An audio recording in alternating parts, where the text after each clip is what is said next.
Unsurprisingly, Wizards of the Coast, or Hasbro, has been having another bad day. No, a bad week? Month? They've been having a bad year, right? Hi, I'm Kloo, but who exactly am I? Well, in terms of Hasbro, Wizards of the Coast, and Magic the Gathering, I would label myself and say I am a decent representation of the average consumer of the game. So the person that this company is actively targeting with all their new products. I am part of the new age generation of Magic, so I found the game during War of the Spark. Since then, I've become more invested in the game. I buy, open, trade singles, and hold a little bit of sealed product.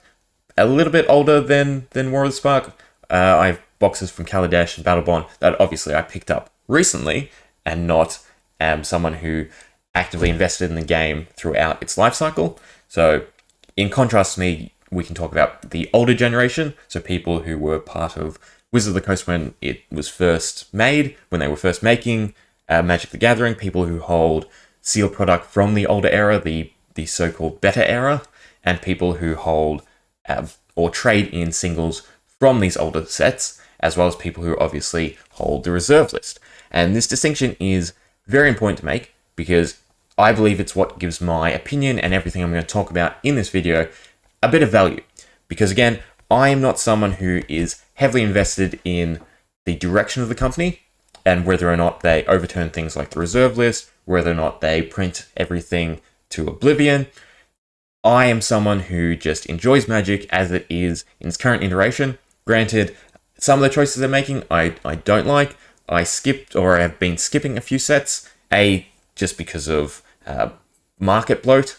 So a set every couple of months is way too many for anyone to sort of keep up with in the sense of, again, average consumer. So making this distinction, I hope that you'll see that it gives everything I'm going to talk about a little bit of value and at least will offer a different vantage point from a lot of the people who are currently talking about Hasbro and its direction as well as the product lines Wizards of the Coast is currently making. So first off, I want to talk about the financial side. And when I say financial side, I don't mean card value, I mean the company of Hasbro and essentially Wizards of the Coast. A lot of people still like to talk about Wizards of the Coast as its own entity, which I think is quite ludicrous. Wizards of the Coast does not exist. Wizards of the Coast is owned by Hasbro, therefore any decision, any product line, the final say is with Hasbro. So you might not like the current choices that WotC are making, Wizards of the Coast, but that fault and that blame shouldn't be with Wizards of the Coast.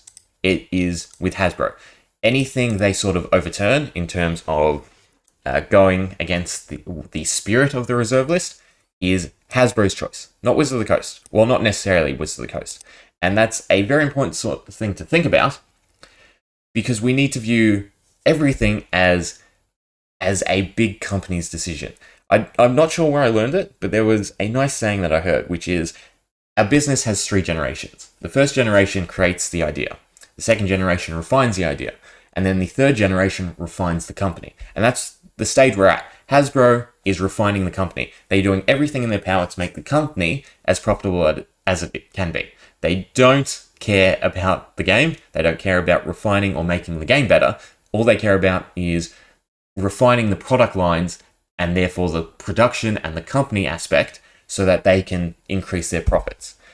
In saying that, what we're seeing, this giant downtick in quarterly earnings and this current talk that Hasbro is dying. If we take a look at Hasbro in its entirety, for one, they're still growing, which is obviously a great sign. Granted, we don't know what's going to happen by the end of the year after Q4 and everything like that. It may plummet further.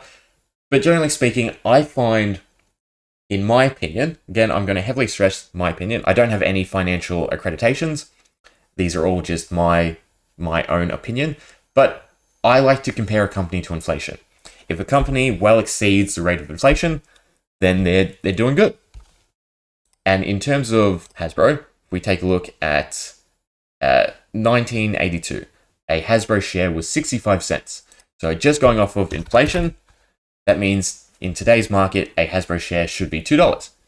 So in 1982, if you had that 65 cents, it would be worth $2 today. That's how inflation works. So $1 back then is essentially double today.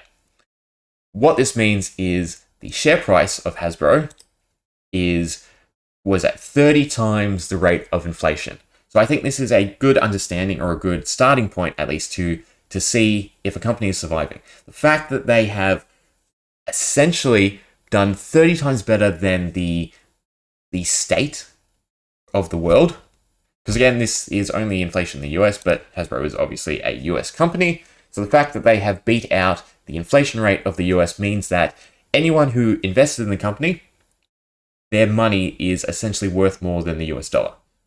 It's worth 30 times more than if you just held on to your US dollars. Granted, this doesn't take into account a few different things, for instance, share dilution, anytime new shares are issued. It's not a foolproof method, but I think as a lame person, it is a good starting point to view a company. The other big thing I want to talk about is the COVID effect. And this is something that is glossed over a lot from what I've seen. And Rudy put it best. All the data during the COVID era should be thrown out. It should not be used to compare the company's current standing. And you can take a look at almost any company that has some sort of interest within the markets that were directly affected by COVID. So travel, hospitality, entertainment. So for instance, Zoom is one of the companies that really profited off COVID. Zoom became a no-name to a necessity. Every school, every business used Zoom as a way to mediate communication during COVID. And as you can see, it's heavily reflected in the shares. Before COVID, about $60. After COVID, or during COVID, it peaked at almost $600. So within a few years, it 10x'd. That's massive for a company. But of course, COVID's over. People have returned to work. It's no longer a necessity. Schools don't use it as much anymore, if not at all. So what do we see? The share has receded. And if we look at it in terms of a year, it's down a lot. If we looked at it in terms of this 3-year, it's consistently in the red. And this is a prime example for why the COVID era messed up everything. Not just in terms of leading to, say, a recession, but any way we view a company, we need to separate this segment, and we need to view it within a lens of understanding how this company profited or was affected by COVID. Another good one to look at is Qantas. This is the exact opposite. So I'm Australian. Qantas is one of our national airlines. During COVID, what do you expect to happen? It got destroyed, demolished. It's recovering because, again, travel's open up. It's going back to normal. But this is the effect of COVID. And in saying that, Hasbro is exactly the same. This first major dip, you had people locked up. You had people who no longer go to the movies, no longer go out to restaurants. Their form of luxuries were severely limited. So what do they turn to? They turn to games. They turn to Netflix. And what do we see? We see a huge profit in companies like Hasbro, companies that are now taking advantage of this market state. So in saying that, is Hasbro doing bad? No. Is it doing good? No. But it's not dying. And furthermore, this is a strong indication of the direction Hasbro will take, and that is to essentially maximize profits. They do not, and I will stress, they do not care about the player base. All they care about is selling their product. They are a major company. So then what direction are they going to take? Well, they're going to cut out as many middlemen as they can. And when I say middlemen, I mean distributors and, of course, shops. So if they can sell direct to consumer like Secret Layers, like the 30th anniversary edition, and they can prove that they can handle the shipping and obviously the warehouse costs, then they can absorb that whole margin of profit for themselves. So why wouldn't they do that? And that's obviously what they're going to do, and that's obviously the direction they're going to go. A year or 2 years, we will have a full set that is direct to the consumer.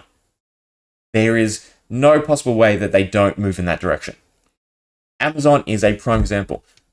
Amazon in itself, while it is a distributor, is a warehouse. And things like parking lots, warehouses, any form of storage is one of the greatest markets in the world because it's such a necessity. You create a huge volume of products, you need someone to store it.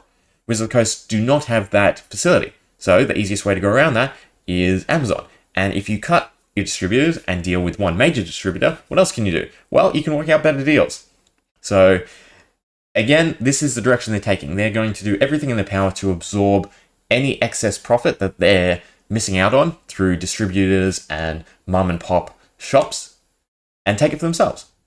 That's the smartest thing to do as a business, and that's a very good business strategy. So as a company, are they going to die? No. Are they going to change up or rectify the decisions and backlashes that the community have? God, no. They're going to maximize their profit. Which brings me to the next major thing I want to talk about, which is the experimentation that Hasbro is using to find avenues of profit. And when I say experimentation, I'm talking about, if we look at Throne of Eldraine, so where extended art was first introduced, to a newer set where extended art is way too common. You can see that the disparity between a normal card and a newer card that has 4 different versions, the rarity has impacted the price. But what people are not talking about is the way that Hasbro is using this to manipulate the market. The best example is Dominaria and Double Masters. So Double Masters introduced textured foils. Textured foils were holding, I think they're starting to diminish, a very good market value. In comparison, you have Dominaria, which has textured foils, but they are significantly more common and are garbage in terms of market value. And it's this mentality that tricks the average consumer like myself. Wizards of the Coast introduces a new variation of a card. They make it rare, they make it limited, they make it sought after. The following set, they introduce said variation at a far larger rate. The average consumer goes, wow, these textured foils from Double Masters are quite valuable. I want some. Oh, Dominaria is going to have them. Well, I'm going to buy a bunch of Dominaria because I'm going to get these textured foils. And then what happens? Because they're so common, they're not really worth anything. And this happened over and over again. This happened with extended arts. This happened with the etched foils. Essentially, Wizard uses one set to test a new variation or the market's acceptability of said variation. And then in the following set, they print it to oblivion, they take the profit, and they screw over the customer base. Again, in terms of a player, this is horrible. In terms of a company, this is a great strategy. They will do this so that they trick the average consumer and so that they can capitalize on profit, FOMO, and the general market acceptability of this product prior to it actually being released and hitting that secondary market. As for the main thing we're going to talk about, which is 30th year of Magic, the 30th anniversary dumpster fire. It will sell out. There is no doubt in my mind that it will sell out, despite its ludicrous price point. But we need to talk about what this actually does for the direction of the game. So obviously they're reprinting the revised list in a somewhat acceptable way. I myself could see that the discussion around this product would have gone something like Hasbro wanting to straight away just print the reserve list or the earlier sets, and then someone from Wizards of the Coast saying, no, it violates the spirit, there's going to be backlash, and then them meeting in the middle and coming up with the proxy idea, which is stupid in itself, and this horrible back.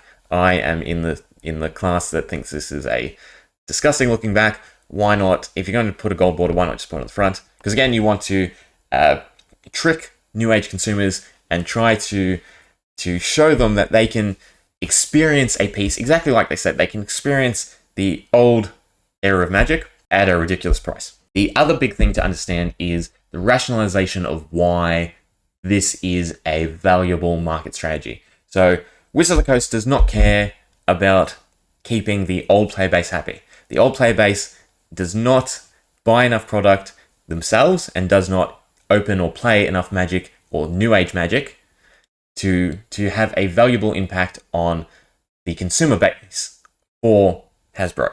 Hasbro wants to market the game to a continually growing population. So for every one of you old school Magic players, guess what? There is, who knows, 20 to a few hundred people hitting 20, hitting 18, getting their own paychecks, being able to find a hobby. Wizards wants to tap into this new market. Simple way to do it is by stealing the hype that older people have and giving it to the new people. So you can see this in things like Logan Paul's pumping of Pokemon. His celebration and his excitement over the old cards led to people being excited about the new cards because that's what's within their means to buy. I honestly think this product, had they marketed it at a cheaper value, would have done phenomenal. The amount of people who would have bought it for the exact experience that they're talking about, to open it as though it was an alpha, beta, heck, a revised booster pack. Granted, you can't get Power 9 and whatnot in revised. The simple fact is they're selling the enjoyment. The price point on that is just way too much. But what does it mean for the overall future direction of Hasbro? It means they're going to continue to tap into these markets. They're continuing to essentially free up a lot of the profit or revenue that the secondary market has on the older products of Magic. So again, their strategy around breaking up the Legend booster packs and putting them in Dominaria. They took however much the sealed products were and essentially attached that value to Dominaria, made people buy Dominaria because they could afford Dominaria. They can't go out and buy a box of Legends. So they're going to continue to reprint assets that have some sort of market share in that secondary market and obviously absorb it for themselves. That's the smartest thing to do as a business. They will not refrain from that. No matter how much backlash, no matter how much you boycott New Age Magic, that's what they'll continue to do. Because for every person who does boycott it, for every person who says they're going to, there's more people who are not. There's more people who do what they don't say, because that's just the way the world works. People will latch on to whatever they can to essentially grab a piece of someone else's happiness. Being able to market someone else's happiness to the new population is how they're going to continue to turn a profit and lead Wizards of the Coast. This is not the fault of Wizards of the Coast, this is the fault of Hasbro. So, to sum up, it is my opinion that Hasbro is definitely not dying. Hasbro will not change its way, and they will continue to create products such as the 30th Anniversary Edition that will allow them to tap in and absorb the locked or sealed profit or value of the secondary market for themselves. They will do this in various ways that will obviously compete with, devalue, or replace the older products, and they will continue to move through this product list so that they can essentially remarket the happiness, the hype, the excitement that old school Magic players have to a new generation. Yes, this costs $1,000. Yes, this is slightly too high, but all their testing will show is that the price point was wrong, not that the product itself was wrong. They will continue to test, fix, and reduce and adjust the prices of products such as the 30th Anniversary Edition or whatever the next iteration, so that they can then market and sell the happiness, the hype, the excitement that old school players have to a new generation. They will continue to create products to target a new audience, both in terms of being a entry-level player-friendly product like Jumpstart, or be a higher tier product like Collector Booster Packs or this Anniversary Edition that allow them to market the old school feeling to a new generation.